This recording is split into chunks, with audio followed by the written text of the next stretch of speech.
Ciao amici, and welcome back to Experience Italy with Friends, our second episode. I'm Tanya, the host, and with me is my husband, Davide. Bentornati. Today, we're excited to talk about starting to plan a trip to Italy and answering some key questions you might have. When to go, where to go, and how much time to spend there. While there is never a bad time to go and every region in Italy is wonderful, we'll share with you our insights and personal favorites. Stick around and let's get started. Andiamo!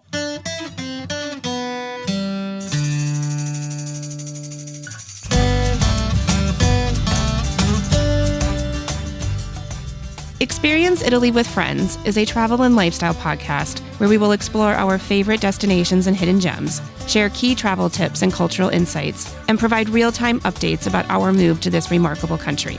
Join me, Tanya Razzo, an Italian travel expert and founder of Amici Vacations, and my Italian husband and producer, Davide Razzo, on a journey that is sure to inspire you and prepare you to create immersive and authentic experiences of your own in the beautiful country of Italy. Hello, everybody, and welcome back. I'm here with Davide, and we're excited to dive into our second episode. Right, Davide? Yeah, and I'm glad you guys are back. Before we get started today, though, let's give you a quick update about what we've been up to. Are you referring to our upcoming move? Yeah, that little something we've been working on. Can you believe it? After 4 years of thinking, planning, and preparing, we're finally going. Yes, and we've been downsizing a lot of our possessions, and it's hard work. It is a lot of hard work, a lot of trips to Goodwill and the Salvation Army, I can tell you. How are you feeling about things? Well, I think I have some mixed feelings, but I'll tell you first what I'm excited about it. And of course, is to see my family, my extended family, and my friends from Switzerland. So we all will be living way closer than we've been living for the last 24 years. So I'm looking forward to that. I'm also looking forward to some upcoming opportunities in my field of work, in the music industry. And if I might say something that I'm not excited about is to actually leave our kids here and our family and friends that we've been together for the last 24 years. And yeah, so that's where I'm a little bit sad about it. How are you feeling about, Tanya? Well, definitely. I mean, those things have been weighing on my mind, and all of this has been extremely overwhelming mentally to think about picking up and moving our lives. But overall, I'm super thankful for the support of our family and friends, both here and in Italy. It's been a long journey, and it hasn't been an easy decision or a process, but they've been super supportive, and the stars are seeming to align. And it seems like it's the right time and the right place. And I'm very much excited about what's ahead for us. Okay. Well, we're excited to share our personal adventure here with our move. So we're going to give you guys an update on each episode about what we've been doing, just to tell you a little bit about our moving process. And then probably when we are in Italy, we will give you an update how we are living, right? Exactly. So, yeah. You're going to be on this journey with us. Okay, well, but you wanted to switch some gears? Yes. Okay. Let's switch gears and let's talk about how to plan a trip to Italy while you're all here with us today. And I would say once you've made the, outstanding decision to go to Italy, and congratulations on that, you need to decide when to go and where specifically to go in the country of Italy. And in this episode, we'll discuss the different factors to consider to help you determine what's best for you. It's a lot of content, so let's begin. Okay. So, before diving into answering the questions of when and where, I'd like to start with setting the stage with a brief overview of Italy to help provide some perspective about the when and where. First of all, the size of Italy. It's bigger than most people think it is. I'm not sure if it's because of the impression that most European countries are the size of a U.S. state or two, or because it's a peninsula similar to Florida. So we think of it as being, fairly small in size, but it's actually quite large. And if you look at a Google map, which I've done, and compared Italy side by side to the United States, it's a good portion of the entire East Coast, if you can believe it, and more if you include Sicily. And really, it's kind of from like Boston to Jacksonville. Yeah, I never believed that, but I always thought that Italy, it is long in its size, but I never thought that it would, go from Boston to Jacksonville. Yeah, it's really almost the territory of the original 13 colonies, if you think about it, from that strip of land.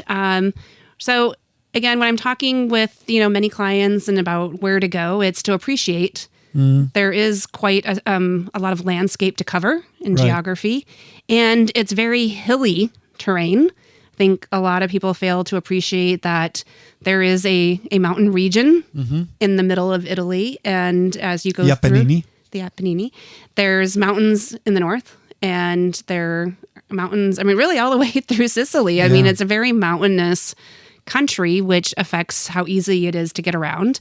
And Davide, you know this personally. How long does it take to drive from, let's say, the Swiss border to Reggio Calabria? We've done it so many times. If there's no traffic, I think it's a 15-hour trip. And can you imagine back in the 80s in a car without AC? So hot. Very hot. And three boys very smelly. 3 boys very smelly. It was always we would leave like early mornings so that the kids would sleep at least until 9. That would bring us maybe, to Milan, Bologna maybe. And then we had from Bologna to Lamezia. That's another, probably another 10 hours, 12 hours. So... Okay. No, it's a long drive. Thank goodness there are trains, and now there are fast trains. Very fast trains. That help shorten that distance, but it's still something to consider.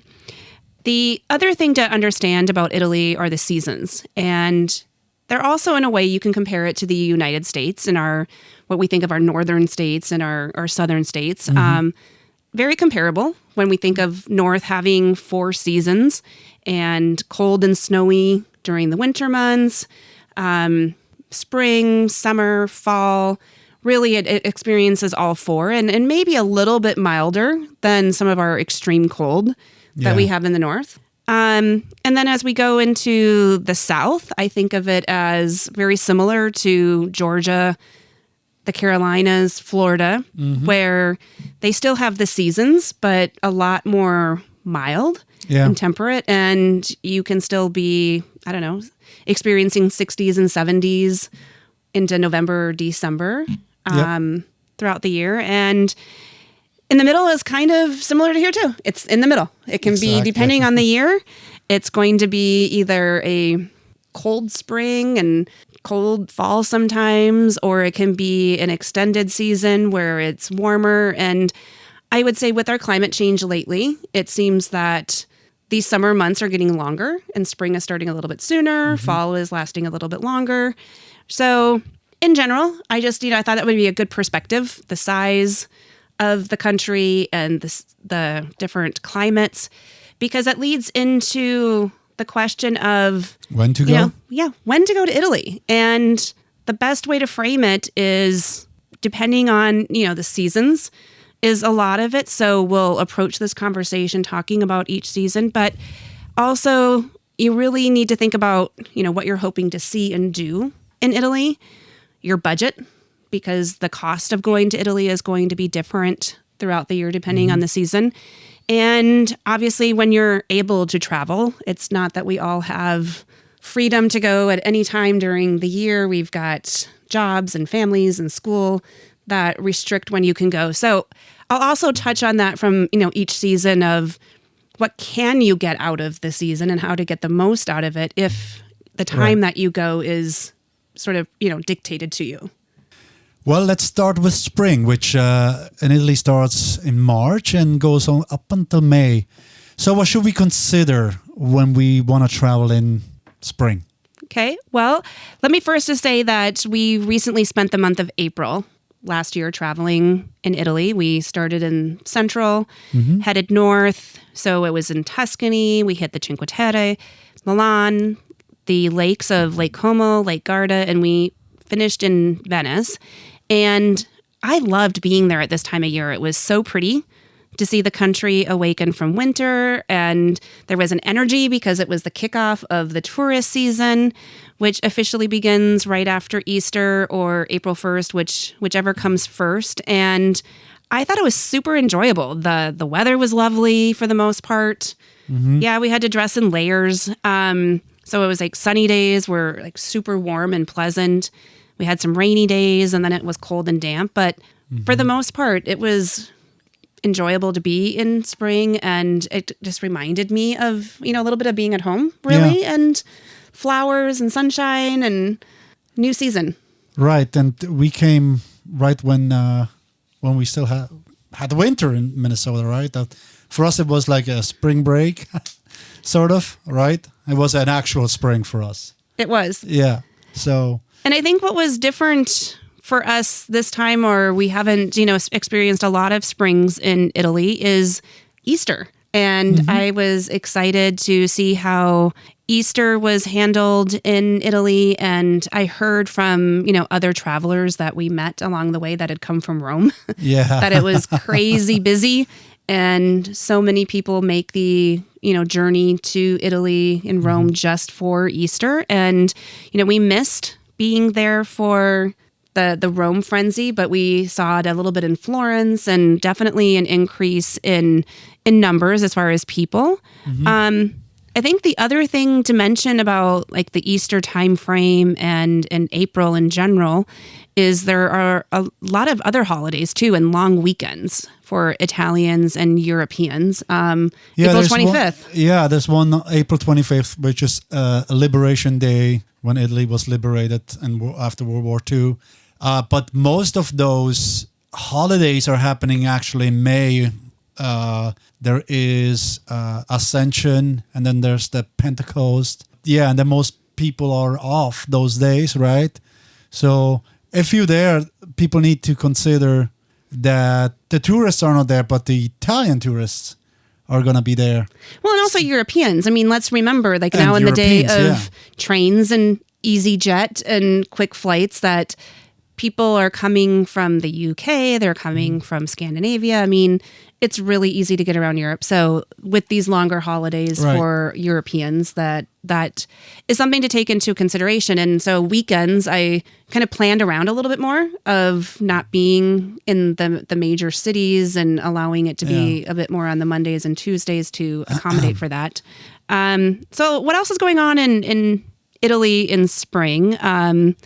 There's something that you love. Is Giro d'Italia. If you're into biking, there's the Giro d'Italia, which is the Tour of Italy. And so you might happen to see maybe the tour, the Il Giro, how they call it in Italy. So, have you seen it before? I haven't personally, but I'm looking forward to, because this year they were at my friend's Jean-Louis place in Bassano del Grappa. They finished on the top of the mountain there, and he was there. So hopefully next year with the next Giro, I can be there. But also what happens biking is the Strade Bianche. It's another race. It's a spring classic.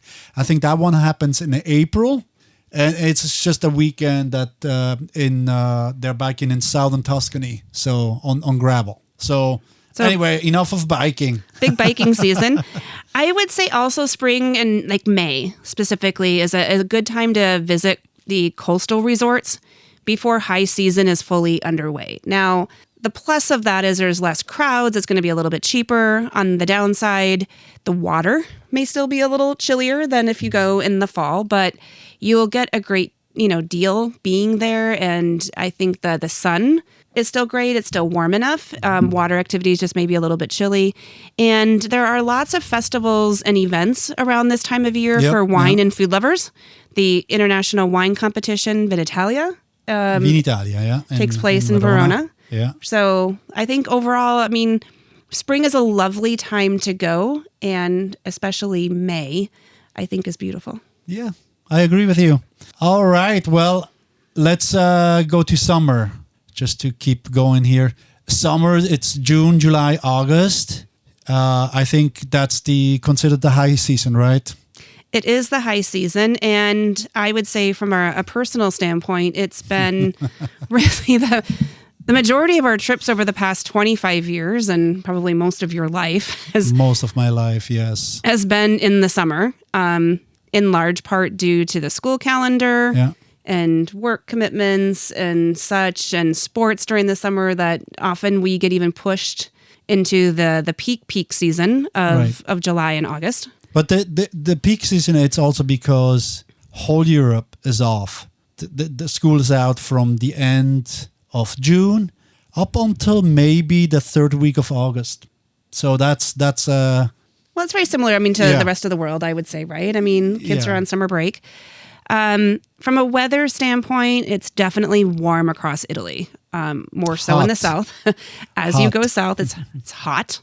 And July and August are the hottest. So if you are going to travel in summer and, have an opportunity to hit June more so than July, and then August gets super hot. And on top of that, Davide, you can tell us a little bit about the month of the Ferragosto, when Italians go on vacations. August. Yeah, Ferragosto is the Italian holiday, right?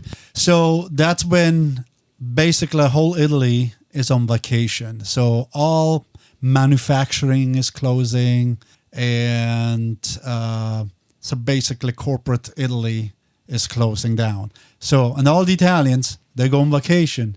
And most of them, they're staying in Italy. They're not going to Germany. Like the Germans are coming down.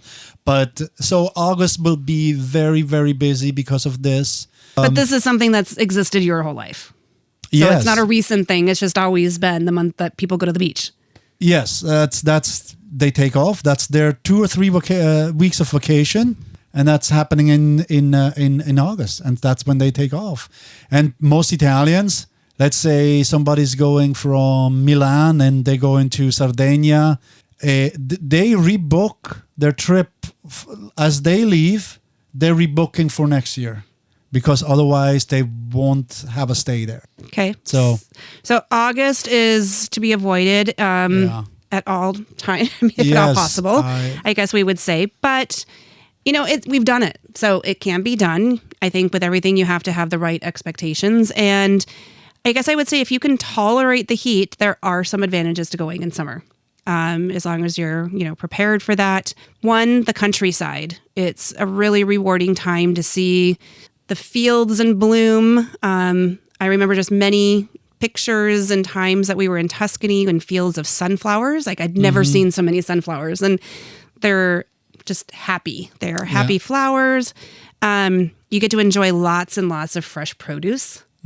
Across the country. I mean, Italy is really farm to table at all times of the year. So summer, there's an abundance. So it really helps. We will talk about that on a different episode, though.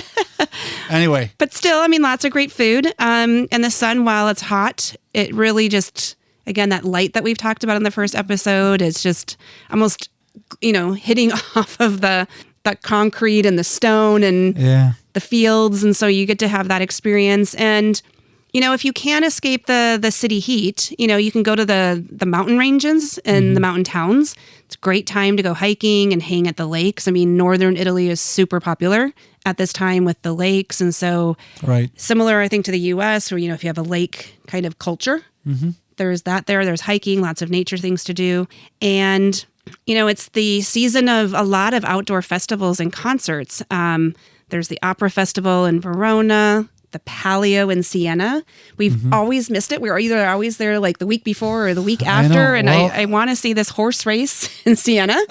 Hopefully we'll make it happen. But that takes place in July and August. And there's the Feast of San Giovanni in Florence. There's the Renditori Feast in Venice. So there's a lot of just concerts and happenings and community spirit and music festivals. So there is some reward to going in summer and wanting to take on the heat. And it's a good time too. I guess you can go into museums for, air conditioning and such.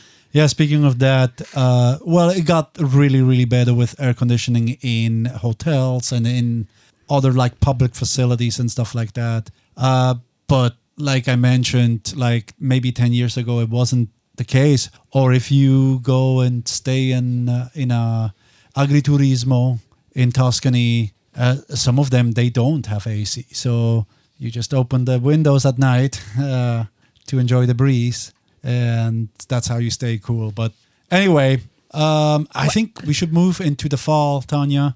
September, October, November. Otherwise known as my favorite season. Ooh, okay. And I would say this is also in the United States, right? I mean, I love fall. It's been my favorite season my whole life, living in the north here and seeing the four seasons. And, you know, we've been lucky that we've been to Italy many times in the fall. And we've gone 3 to 4 times just in recent years. Mm-hmm. Tuscany, Rome, the Amalfi Coast, and Calabria. And it's, you know, similar to what you might find in the north in the U.S. here. Lovely temps, still warm in the south. Yep. And so similar to what we have here as far as, you know, north versus south. The cooler temperatures arrive in October, earlier in the north. And, you know, sometimes there's a rainy season as part of that between October and November. And in general, there are less crowds and it's cheaper. More so in October and November, as September is becoming increasingly popular as people like me are telling you to go in September. The word is getting out. But it's a great time to be there. The cooler air makes it a great time to sightsee in the major cities of Rome, Florence, and Venice. What I love about being in Tuscany in the fall is the wine harvest. Mm-hmm. And there's lots of fall festivals related to harvest and food. And why don't you tell a little bit about, you know, some of these festivals we've participated in? Yeah, I mean, don't forget that they also harvest olives at the end of October. But we personally went to Piedmont 1 October and went to the La Fiera del Tartufo in Alba in Piedmont. And it was great, and to see how they're selling those truffles, right? And all products that they were selling that was truffle related, truffle in rice, truffle in oil, and all that kind of stuff. Well, that was really great. So yeah, there's that, and then there's the chocolate festival in Perugia, and then the Boccacesca food and wine festival near Florence. We haven't been there, but that is top on my list of things to experience is a food and wine festival. So we will be doing that. I think another thing to note as we, you know, think about fall is the coastal resorts will often close in October, end of October, and definitely by November for the winter season. We were in Amalfi 2 years ago, and everything closed October 30th. So sort of. Yes, November 1st for sure. Yeah. So we got a little bit by surprise. Like we thought, oh, you know, it's warmer, things will stay open. And I think because it is such a busy time between April and November that the entire population is waiting for November 1st to come around, that they can close the doors and take a break and return to a little bit normal life for them. So something to be aware of, but it's still very pleasant in the south. And, you know, I heard too in Cinque Terre, people were swimming in October timeframe still. So wonderful time to go. The fall events to be aware of is there's the Venice Film Festival. There's the Venice Regatta. So if you're big into rowing, and there's, you know, fall festivals in Naples and the Rome International Film Festival. So a lot of fun activities to be aware of and plan your stay around if you're able to go in the fall. But again, it's my favorite season of your favorite, and now probably the least favorite one is winter. I wouldn't say though. There's never a least of anything when it comes to Italy. Well, then tell me what's happening. What is the weather like during the winter? December, January, and February. So. Well, we were most recently there when we were in the south. So we benefited from some of those milder temperatures. And in the north, it's going to be cold, similar to the U.S. here. But I would say, you know, it was definitely the least crowded. And It's the least expensive season to visit Italy apart from the ski resorts and the holiday period And the itself. holiday period, yeah. What I loved about being there in December, and many do, is Christmas.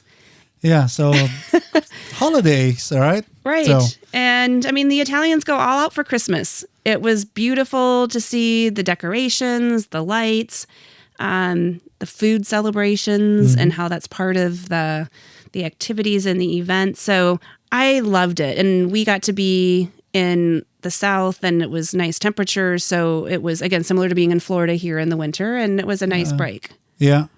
On the other hand, there's the north, and if you like skiing like me or Tanya, you can go skiing in diverse ski resorts in Val d'Aosta, Piedmont, and the Dolomites in Trentino. I've been there several times with my Swiss friends because it was cheaper than skiing in Switzerland. We just crossed the border in Val d'Aosta, and here we are. Great resorts and very affordable. So yeah, So that's a great time to go if you are big into skiing, January, February. Yeah.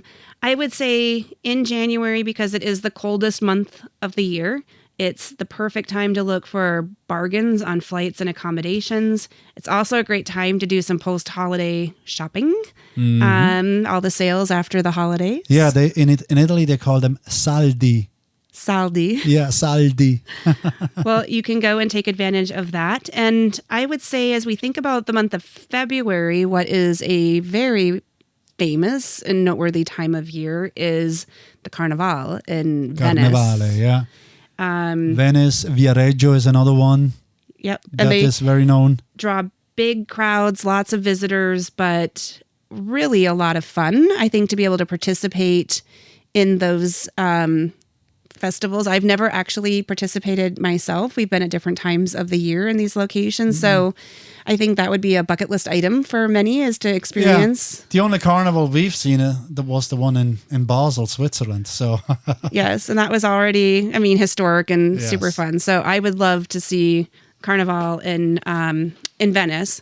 So I think that wraps it up as we talk about the seasons. And, you know, each season has something to offer. There's pros and cons. It really is that you need to consider what it is you're hoping to get out of Italy and, you know, decide to go at that particular time.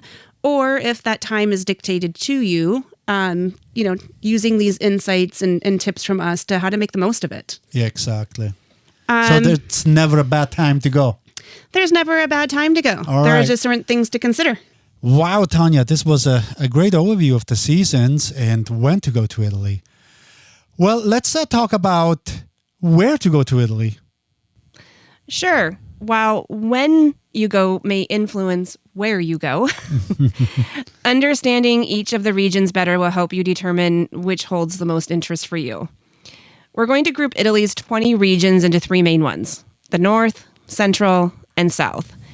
Each is unique and offers different landscapes, climate, food, and culture, but all are great. And that's what I love about Italy. There is truly something for everyone and every interest.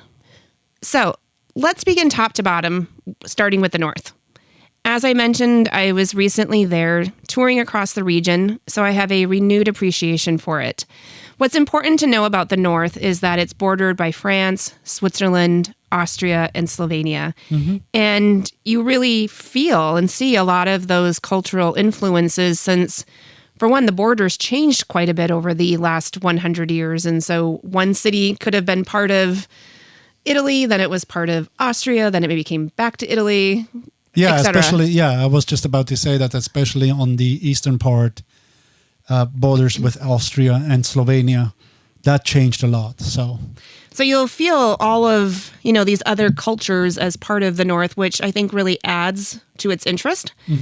When I think of the North, I first think of nature. This is where you go if you love the outdoors and want to be wowed by spectacular, jaw-dropping scenery. First, there's the mountains. You have the Italian Alps and the Dolomites. And this is very popular for those who are into hiking and skiing. I just had a client visit Cortina and said the views were unimaginable, like so beautiful. yeah, And with the mountains, then you have the lakes. The north has so many lakes. There's Maggiore, Garda, Como, and they're very popular for boating, water sports, hiking. Really, it's a nature lover's mecca. And I was recently in Como and Garda, and God, I loved it. They have so many gardens, and again, the views of the mountains and just the lakes and the sunsets. It was vibrant, like just green and blues and colors and beautiful, beautiful, beautiful. Well, I wish I was with you then. Unfortunately, I haven't spent much time on the lakes, but I can tell you about my favorite coasts in the northern region of Italy, which is the Italian Riviera, and it's east and west of Genoa, to put it on a map. And that's where, like, they have those charming towns like Cinque Terre and then Portofino. You've been right there in Portofino. I was recently both Portofino and Santa Margherita Ligure, and I would say these are the more bougie towns of the Italian Riviera. If you think of the rich and famous and Gucci and all of the other designers and Ferrari owners, and just the wealth is everywhere, and big villas, big yachts, and a lot of wealth, obvious, and playground for the rich and famous. And it's known for, I mean, people from Milan spend a lot of time there. You saw a lot of people from Milan there? I did. I mean, they mentioned it was kind of like where they went for the weekends, for long weekends, for their summers. They have their summer homes there. Their summer homes. You know, if that's what you can have the luxury of having. It was beautiful. And to me, it was really the epitome of the Mediterranean lifestyle, right? I mean, it's sun and beaches and fish and seafood and pesto. And I think what I was actually struck by is that in the midst of sort of like bougie, there was like this very quaint fisherman villages vibe. Like the two coexisted, that it's very much living off of the sea, and it had this small town vibe, and yet it was the playground of the rich and famous. So kind of the meshing of those two worlds was very interesting. I think Cinque Terre is a little bit more down to earth and a little bit more relaxed, but it's become like more touristy. I think Portofino was more sought after the wealthy Italians because it was more reachable than the Cinque Terre. I mean, Cinque Terre was only discovered by tourists because of its charming homes on the rocks, but those were all just fishermen villages. So like Portofino used to be. So yeah, well, I love it. And when I go to the coast and the Italian Riviera, it's where you have real vacation vibes. Yeah. And many of my friends, as I've taken them there, they're like, wow, after the hustle and bustle of a city, this is where you can catch your breath and feel like you're on vacation. So great to weave that into a northern trip. So also in the north, let's talk about its two main cities.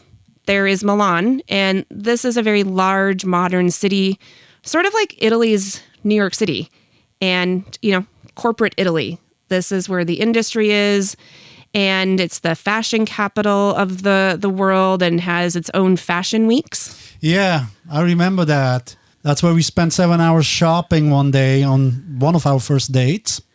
Yes, and you were a trooper carrying those bags around for me. And, what also is in Milan is the Duomo. I think that's what it's known as, its key landmark. The opera, the Sforza Castle. Maybe you've watched the Medici and recall that was being part of, a few of the episodes with the North. And Leonardo da Vinci's Last Supper is there for those art lovers. And I had the opportunity to see it, and it was very impressive. The next city I know is very well known, Venice. It is the most unique city in the world, in my opinion. There's really nothing like it. I feel everyone must go at some point and appreciate the Piazza San Marco and the Basilica, the just miles and miles of canals and winding back alleys, and my favorite, the cicchetti. The Italian tapas. So wonderful. Could not get enough of those. And I guess continuing on with food, we can't talk of the North without mentioning Emilia-Romagna, the food capital of Italy. And if you can think of Italy being the food capital of the world, can you imagine what it's like to be in the region that is the food capital of Italy? Yeah. So what is it known for, Tanya? Well, you've got the towns of Bologna and Parma, and so it's known for the Parmigiano cheese, the prosciutto di Parma, the hearty meat sauces like the bolognese, and the filled pastas of tortellini and ravioli, and the meats also of mortadella. That's where we got our word bologna from in the U.S. Yes. My favorite deli meat, I think it is mortadella, but it's probably because I miss it so much here. Yeah, you mean our bologna doesn't cut it for you? I don't think so, Tanya. Come on. Two different things. True. Okay, so we talked about the food. Yeah. Well, let me talk about wine, right? Yep. So the North is also known for some wine regions. Let me start on the west side. There's Piemonte, and it's known for its Nebbiolo, Barolo, Barbaresco, Barbera wines. And then if you move more in central, in the Lombardy, there's the Franciacorta bubbly wine region. And then in the Veneto region, which is on the east side, it's known for the Prosecco, right? And also for one of my favorites is the Amarone, hearty red wine. So this is a great place to go if you're a wine lover. This is actually the north. If you go in the north, consider to do some wine tasting. Organize it. That there's some tours that you can organize to bring you to the Piedmont or to any of those places I just mentioned. So well, we're going to be going to the Prosecco region this October, and I'm looking forward to that, and we'll have more to report back. Yep. Okay, well, I think we did a good job with the North region, Davide. So let's talk about Central Italy, which is both the heart and the heartland of Italy. It's probably the most known region, very popular. It's home to the Three Sisters, the city is often referred to as, and it's Rome, Florence, and Pisa. With Rome, obviously it's the capital of Italy. It's the center of the Roman Empire, also called the Eternal City.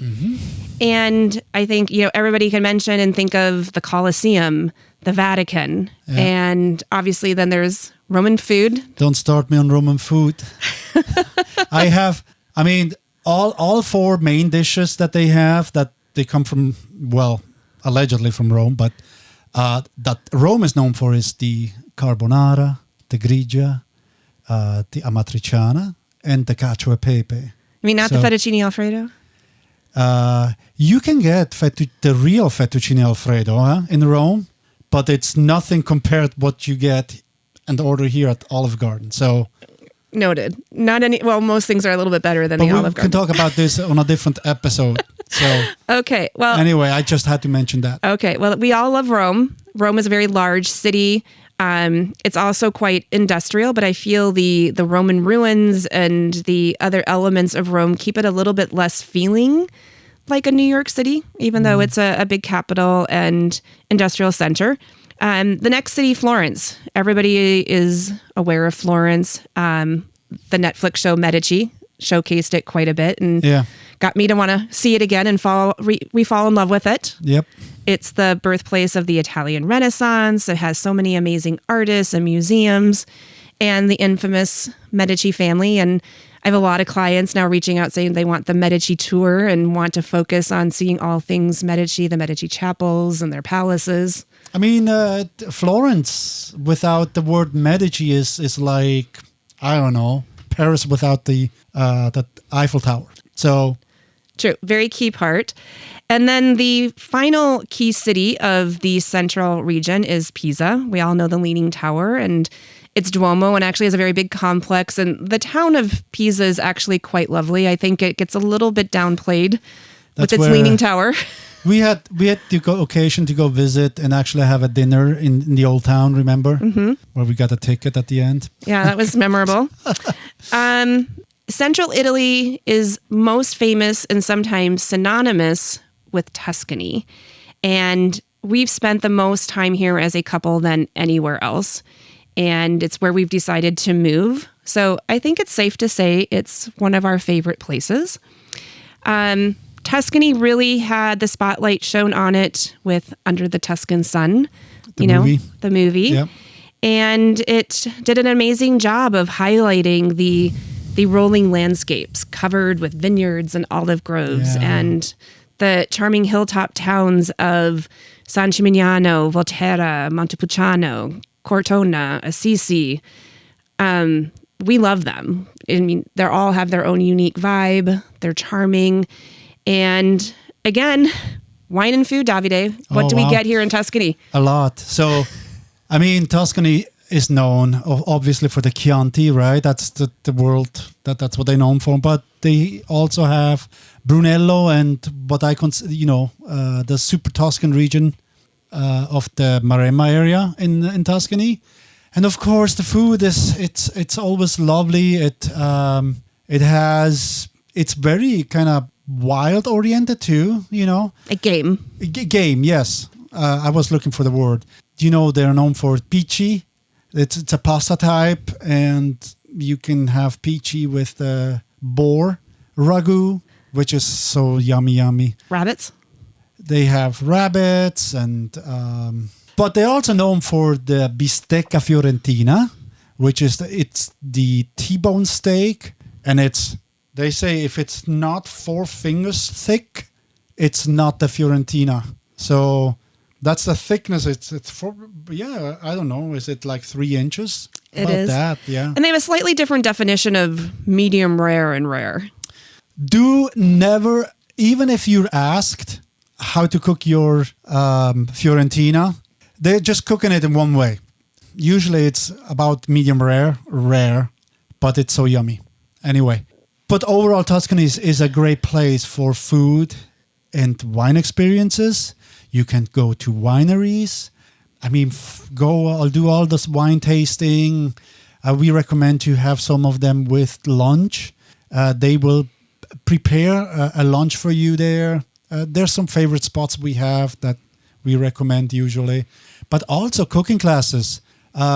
Hey, maybe you want to learn how to make pasta. Maybe you want to learn how to make those pici and take a cooking class. It's so relaxing, and you learn something, and you appreciate it. The ingredients are amazing. And the ingredients are amazing. So, well, I think that's a great job. I mean, we spent a little bit more time on Tuscany. We love it. And it's definitely, again, the more popular region of the central region, but want to give some time to the hidden gems of this region and what it's not often talked about, but the other regions of Umbria, Marche, and Abruzzo. They're very similar in look and feel as Tuscany.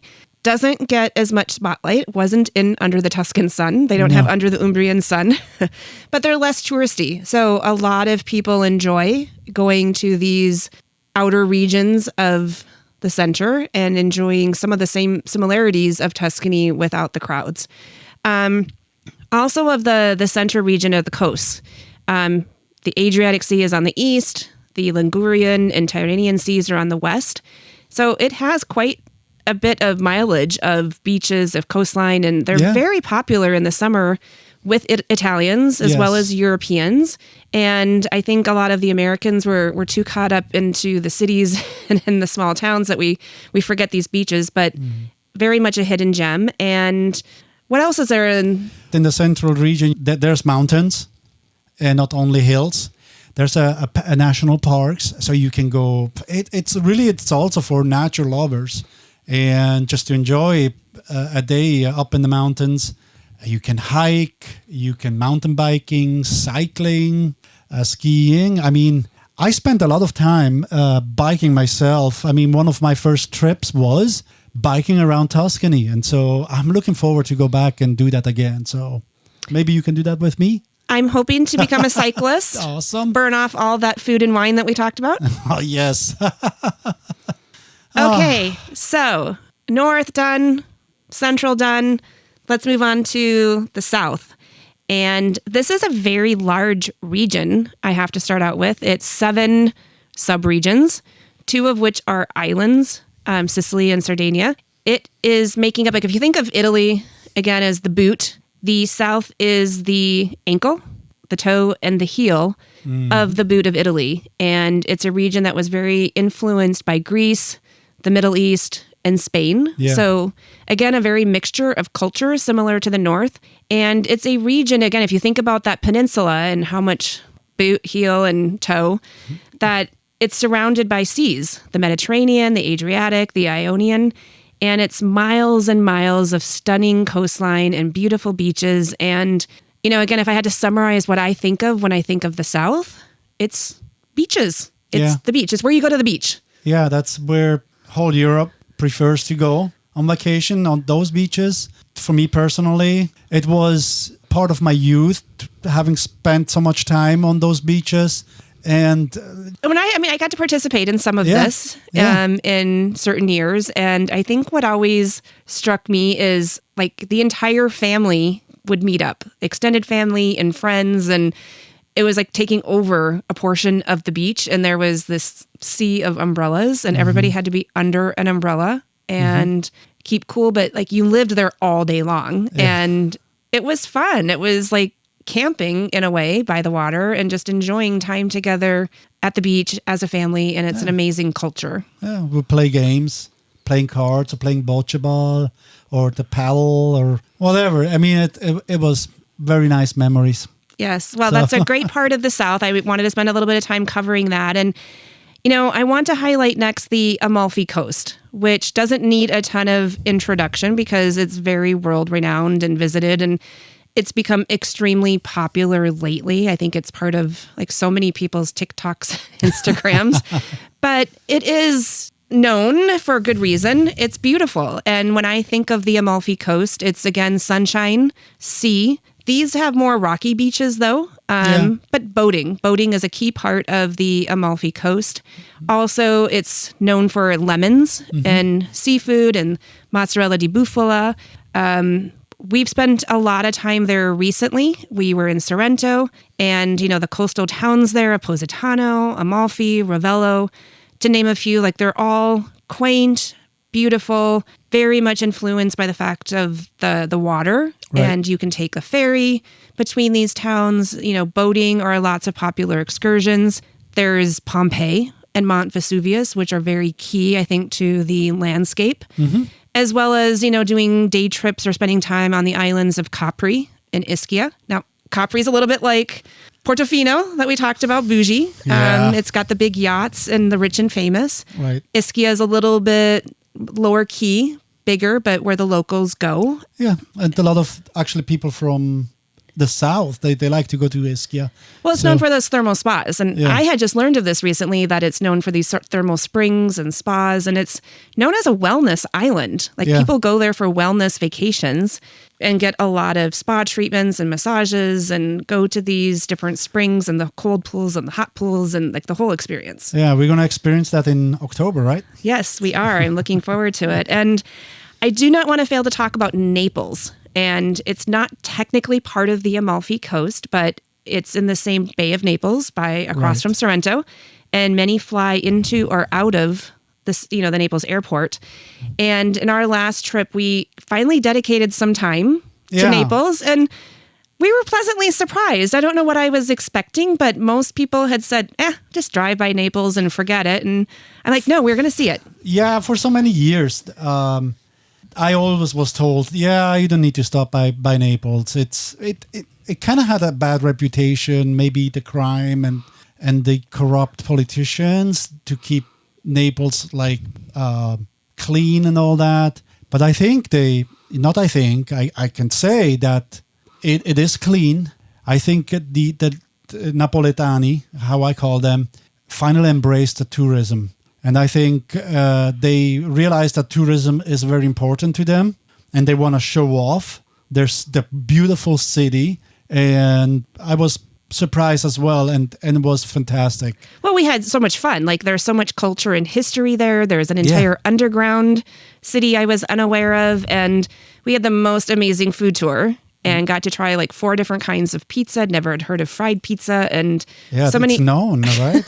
And so many other great street foods. So we had a spectacular time in Naples. So want to highlight that as maybe a hidden gem of the South. And continuing on with some hidden gems, We recently also spent time in the regions of Basilicata and Puglia. These are very up-and-coming regions for Italians for sure, but also Europeans. And I think it's slowly becoming known for those of us in the U.S. and Canada. And I think, I'll let you say what you loved the most about this region, but I was blown away by the city of Matera. I had never known there was a town that could be this old and very primitive. And it is one of the oldest inhabited settlements of the world.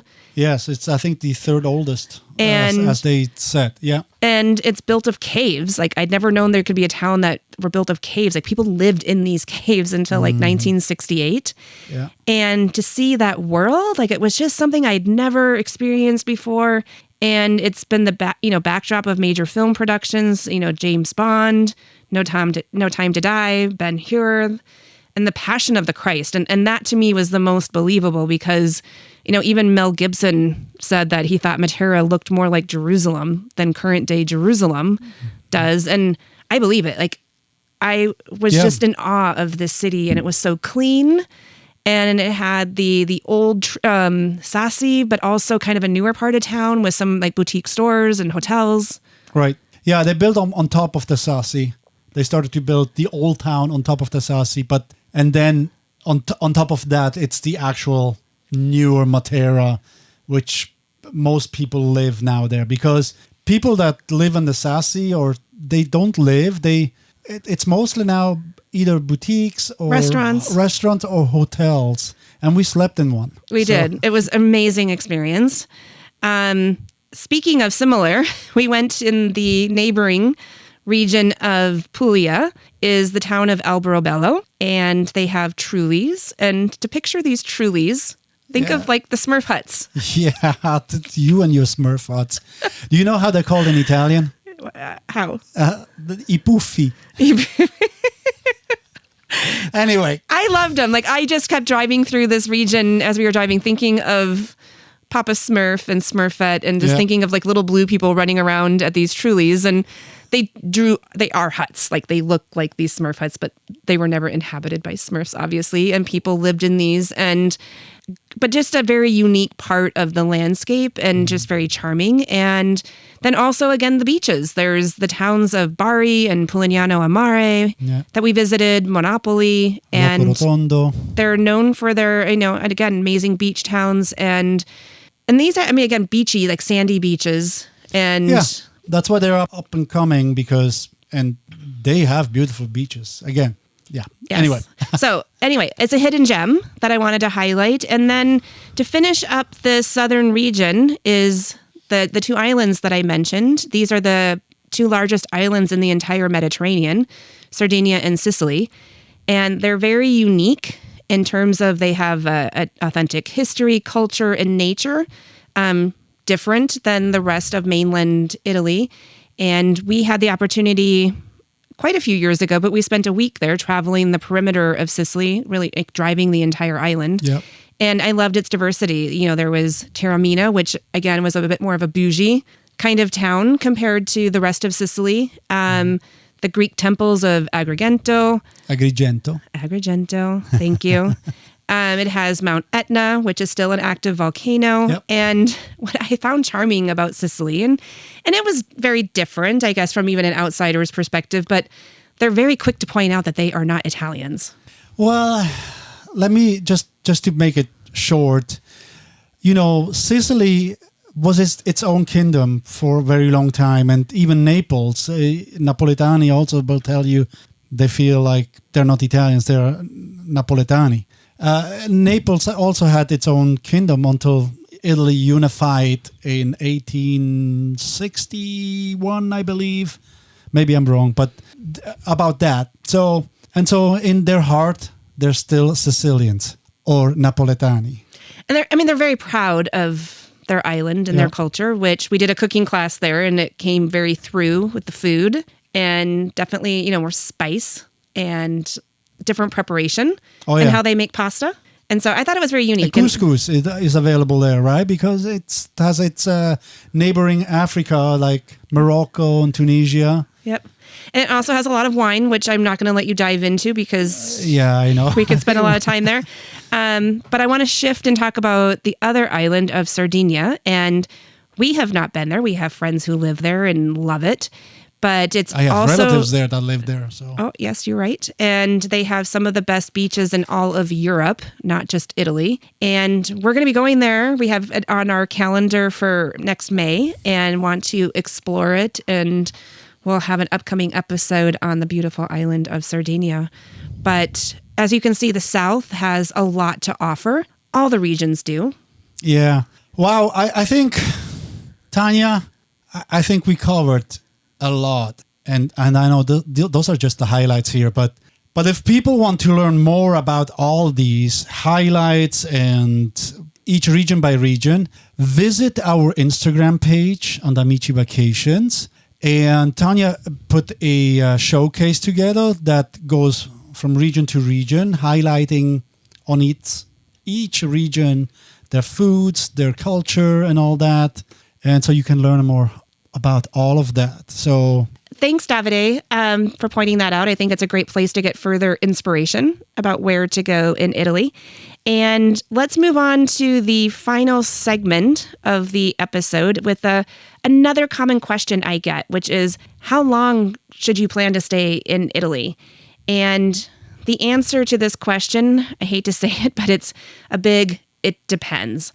And I say that because you need to know your travel style and those that you are traveling with, and really have a heart-to-heart conversation of, are you looking for a relaxing vacation, or is everyone on board for a fast-paced adventure, the Tour d'Italy, so to speak? Giro d'Italia. And I also want to point out, the larger the group that you travel with, the slower the pace needs to be to accommodate for everybody's different sense of pace and needs for relaxation or being on the go. And the common feedback I get from clients is, I wish we could have stayed in that place a little bit longer, or I wish we had a little bit more downtime to just enjoy the beach or the agriturismo a little bit more.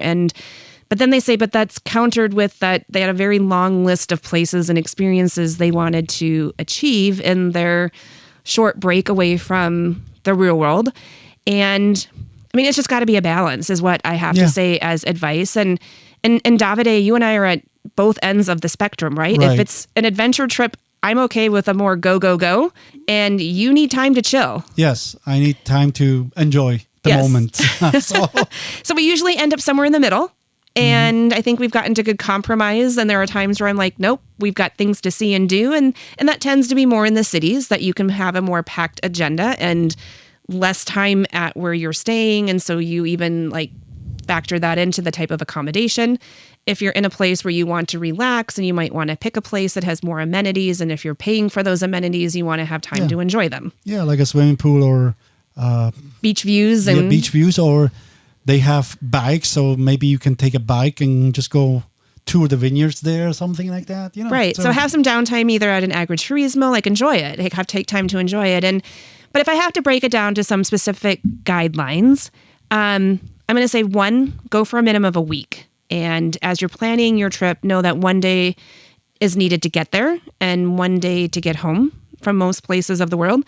And I exclude those days from the planning timeline. So outside of those days, you need a good 8 to 10 days are good, in my opinion, for 2 main destinations and some relaxing time.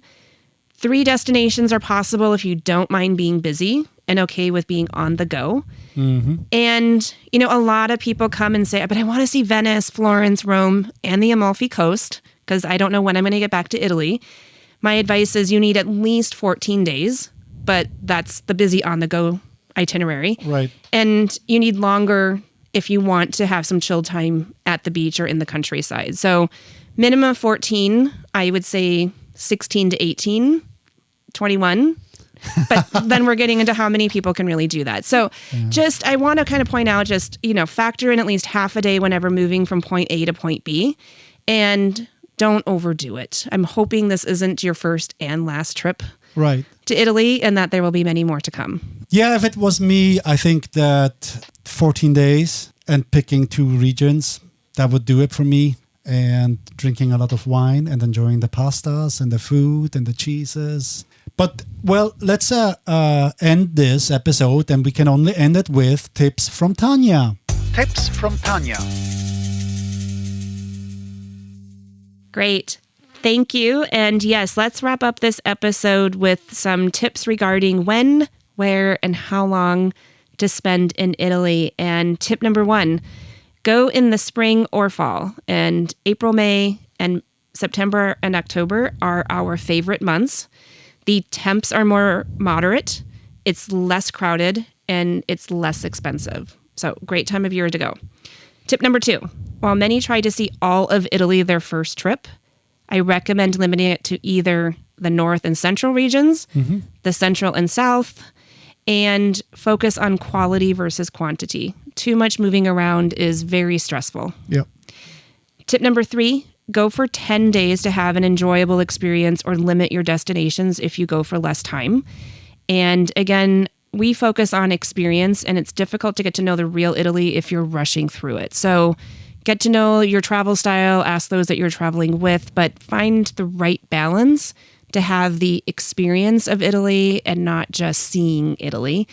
And the final tip for maybe logistics is consider flying into and out of different cities. I don't think that's something we naturally think of in most of our travels, but it can save you a lot of time if you're maybe flying into Milan or Florence and then choosing to fly out of Rome or Naples. And, just really think about what you're going to see of Italy and the best way to get in and out. So again, I really hope that this is not your first trip to Italy and one of many, and you'll want to go back for sure. Yeah. Well, I'm looking at the big counter here as we're recording this episode, and it says 70 minutes. I think I can condense it down a little bit, maybe under an hour, but that was a lot of information. Thank you for your tips, Tanya. And yes, I want to say thank you for listening, and I hope you enjoyed our second episode, and likely one of our longer ones. It had a lot to cover. But we hope you learned a lot that will help you get started planning your trip to Italy. We'll be back with another episode in 2 weeks. Ciao. Arrivederci.